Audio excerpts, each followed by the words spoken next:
ఒక్క పాలమూరు రంగారెడ్డి కాదు, కాళేశ్వరంలో జరిగినటువంటి అవినీతి ఒక మాట ఆలోచించాలి. మన కేసీఆర్ అయితే ఏమన్నాడు అప్పుడు ఉద్యమంలో, నా బిడ్డ కానీ నా కొడుకు కానీ తప్పు చేస్తే తీసి పారేస్తా పార్టీలకు వెళ్ళన్నారు.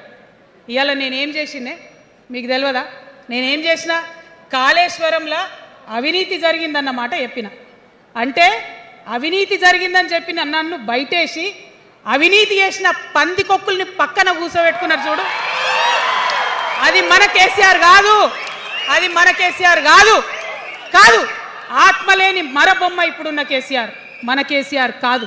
మన కేసీఆర్ అయితే కళ్ళెత్తి చూసే ధైర్యం ఉండకుంటుండే, కాళ్ళు మొక్కేటటువంటి తత్వం ఉంటుండే. ఇవాళ అది మన కేసీఆర్ కాదు. కాబట్టే ఎదురుగా నిలబడి కొట్లాడుతా నాతో కలిసి వస్తారా? సిద్ధమేనా?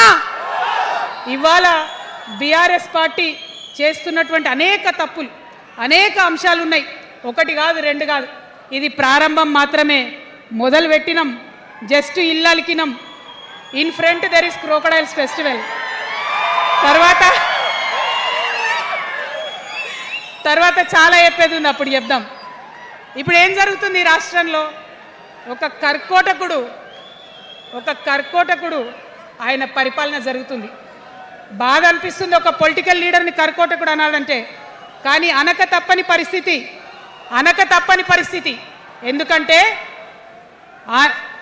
ఎందుకంటే మొన్న ఖమ్మంలో వెలుగుమట్లలో అన్ని పర్మిషన్స్ ఉన్నాయి, అన్ని కాయిదాలు ఉన్నాయి. అర్ధరాత్రి పోయి ఇల్లు కూలగొడితే ఒక నిండు గర్భిణి టెన్షన్తోని అబార్షన్ అయిపోతే ఆ తండ్రి ఏడ్చిన ఏడ్పులు, ఆ తండ్రి రోదన ఇంకా కూడా ఈ చెవులకు వినబడుతుంది. కాబట్టి ఇప్పుడున్న సీఎంని కర్కోటకుడనే అంట, హిట్లర్ అనే అంట. 2 నెలల చిన్న పాప పసికందు కుమ్మెర గ్రామంలో చచ్చిపోతే ఇప్పటి వరకు కూడా కేసు పెడతలేరు. హోంమంత్రి కూడా ముఖ్యమంత్రే, ఆయనకు తీరిక లేదు పాపం. చిన్న పసికందు చచ్చిపోతే ఇప్పటి వరకు కేసు పెడతలేరు. అందుకే అంటున్నా, కర్కోటకుడైనటువంటి సీఎం పరిపాలనలో ఉన్నాం. ఖచ్చితంగా కొట్లాడాల్సిందే. మనం ఏదైతే గురుకులాలు ఉన్నాయో వాటిలో విషం పెట్టి పిల్లల్ని చంపుతా ఉన్నారు. అయినా సరే విద్యాశాఖ మంత్రిగా ఉన్న సీఎం మాట్లాడతలేడు. అందుకే కర్కోటకుడు అంటా ఉన్నాం, అందుకే హిట్లర్ అంటా ఉన్నాం.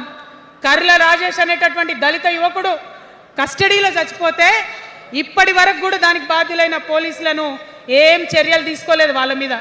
అందుకే కర్కోటకుడు అంటా ఉన్నాం, అందుకే హిట్లర్ అంటా ఉన్నాం. పిడికిలి బిగించి ఇప్పుడున్నటువంటి రాక్షస కాంగ్రెస్ పైన ఖచ్చితంగా కొట్లాడతాం, అందరికన్నా ఎక్కువ కొట్లాడతాం. ఇప్పుడు మనమే ప్రధాన ప్రతిపక్షం అవుతాం. 2 ఏళ్ల తర్వాత మనమే అధికార పక్షం అవుతాం. ఖచ్చితంగా అధికారంలోకి వస్తాం. ఎందుకోసం వస్తాం అంటే నేను ఒక మాట చెప్పాలి. అందరినీ మనం మాటలు అంటున్నాం కదా, we are opposing everybody, we are criticising everybody. But what is the solution? Don't oppose without propose అని కాన్షీరామ్ గారు చెప్పారు. నేను చెప్పలే, డోంట్ అపోజ్ వితౌట్ ప్రపోజ్ అని. సో నేను కొన్ని ప్రపోజల్స్ తెలంగాణ ప్రజల ముందు పెట్టాలనుకుంటున్నా. నేను ఈ 3 పార్టీలు అధర్మంతో నిండిపోయినాయి, అవినీతితో నిండిపోయినాయి, బంధుప్రీతితో నిండిపోయినాయి, కుటుంబ అవినీతి పరిపాలనతో నిండిపోయినాయి. కాబట్టి నేను ఒక ప్రపోజల్ చెప్తున్నా. ఈ 3 పార్టీల మీద ఆనాడు భగవంతుడు శ్రీకృష్ణుడు చెప్పినట్టు పాంచజన్యం, ఆయన శంఖం పేరు, యుద్ధంకి ముందు పాంచజన్యం ఎట్లయితే పూరిస్తారో మనం కూడా పాంచజన్యం పూరిద్దాం. ఒక 5 అంశాలను ప్రధానంగా తీసుకుందాం. ఆ 5 అంశాల కోసం ఇప్పుడు కొట్లాడదాం. రేపు ప్రభుత్వంలోకి వచ్చిన తర్వాత మన ప్రజలకు ఇద్దాం. ఏం అంశాలు అవి? మొట్టమొదటిది విద్య. ఇవాళ గవర్నమెంట్ స్కూల్స్ అంటే ఆనాడు కేసీఆర్ గారు స్కూల్ బంద్ చేసుకుంటూ వచ్చారు, అదే రేవంత్ రెడ్డి గారు కొనసాగిస్తున్నారు. ఎక్కడా కూడా ప్రభుత్వ పాఠశాలలలో వసతులు లేవు. వాష్రూమ్ ఉండదు, వాచ్మెన్ ఉండడు, అటెండర్ ఉండడు.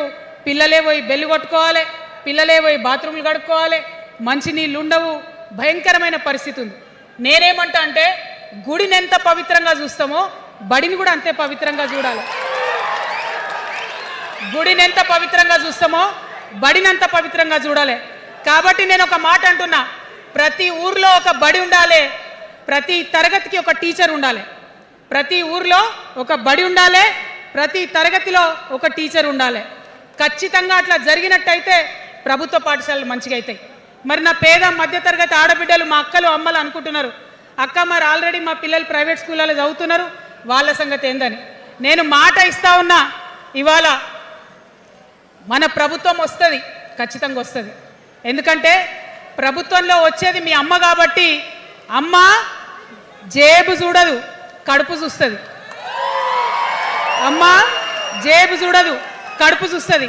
కాబట్టి మీ పిల్లలు ప్రైవేట్ పాఠశాలలో చదువుతున్నా, ఎంతవరకు చదువుకున్నా కంప్లీట్గా మీ మీద ఒక్క రూపాయి కూడా భారం పడకుండా చదివించే బాధ్యత మేము తీసుకుంటాం.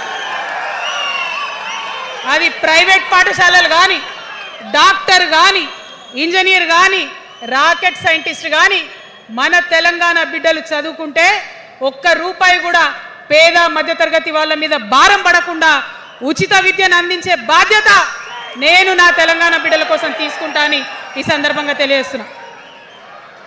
ఇవాళ పరిస్థితి ఏంటిది? యూనివర్సిటీలో ఉన్న పిల్లలు అంతకుముందు తెలంగాణ రాకముందు నేను చూసిన రక్తం అమ్ముకునేది డబ్బులు లేకపోతే. ఇవాళ ఏం చేస్తున్నారు? బావర్చి కాడ గిగ్ వర్కర్ లెక్క గోడ మీద కూర్చొని వెయిట్ చేస్తున్నారు. అవునా కాదా?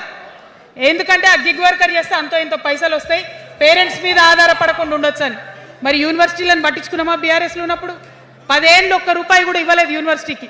ఆ యూనివర్సిటీ మిత్రులకు, పాఠశాలలో ఉన్నటువంటి వారందరికీ నేను ఒకటే ప్రపోజల్ చేస్తున్నా, మీరు ఎంత చదువుకుంటారో చదువుకోండి, ఒక్క రూపాయి కూడా మీ మీద భారం పడకుండా చదివించే బాధ్యత తెలంగాణ రాష్ట్ర సేన తీసుకుంటుంది.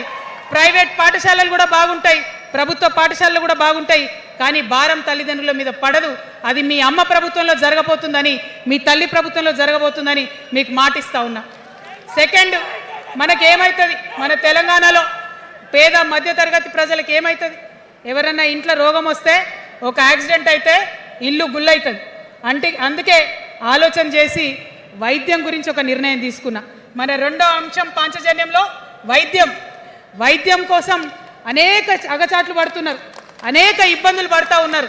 నేను ఒకటే మాట ఇస్తా ఉన్నా, ఏ రోగమన్నా రాని, ఎంత పెద్ద హాస్పిటల్ అన్నా కానీ, మన తెలంగాణలో మన జబ్బు ఎక్కడ తగ్గుతుందో అక్కడ మీ జేబులకెళ్ళి ఒక్క రూపాయి ఖర్చు కాకుండా ఉచిత వైద్యం అందించే బాధ్యత మేము తీసుకుంటా ఉన్నాం.